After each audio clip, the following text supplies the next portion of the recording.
Hi, Alan Stratton from As Wood Turns. I know that this is a busy time of year since you're all preparing your ornaments for your ornament challenge this year.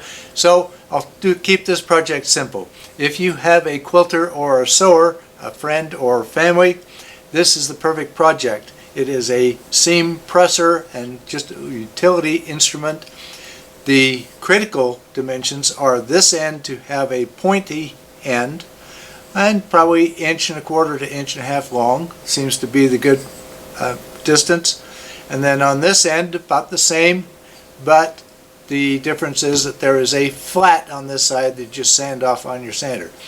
In between, well, I kind of scoped it with my hand. This is for my sister, so her hand's a little bit smaller than mine, so this will work great.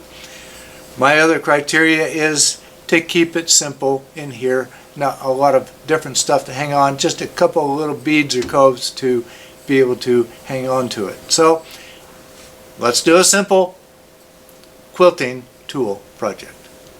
I have mounted a 1x1 by 12 inch piece of hard maple between centers. This is too long, but I will not cut it now. My tool rest is too short, but still adequate for this short task. I can round off the end that will have the tenon with my bow gouge and refine with my skew. The tenon is longer for the long nosed jaws.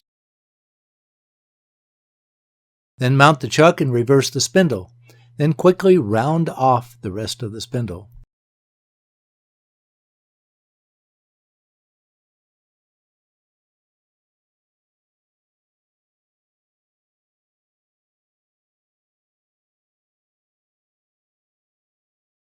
Now to lay out an appropriate design. There are only two requirements, a pointy end and a flat sloped end.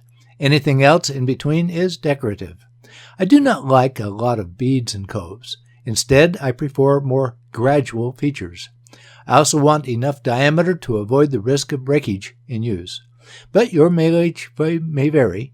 Then I move it down a little more already.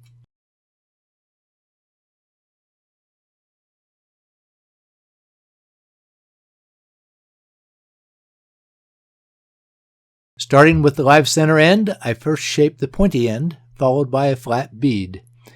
For the area where it will be held most of the time, a simple flowing shape will do nicely. Then flare out to what will have the flat area. I am not a quilting expert, as my sister is, but I understand that this is for pressing fabric flat around a seam. Please correct me if I'm not quite right on.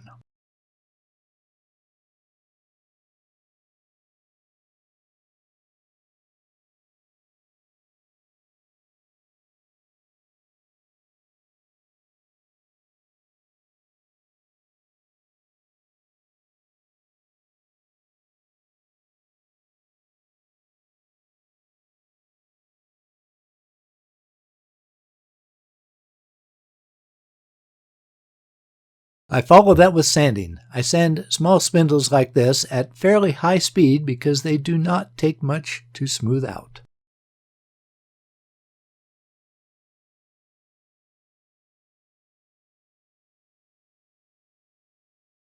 With the bulk of the sanding finished, I thin down the pointy end a bit more but leave it attached.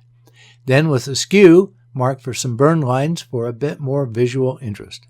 Since this can raise sharp edges, I go over it one more time with fine sandpaper.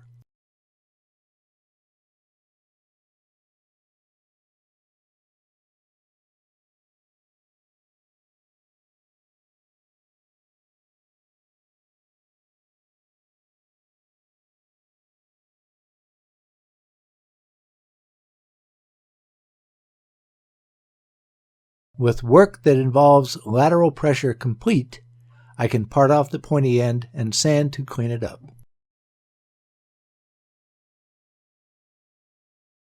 Then shellac friction polish for a finish before parting it off from the excess at the chuck end. But a straight cut will not do. Over to the disc sander to sand it to a slope. The amount of slope varies. There are no rules here. Finally, sand more with finer sandpaper and apply more shellac. My sister carries at least one of these in her purse and gives them to her quilting friends. They're quick and easy to make.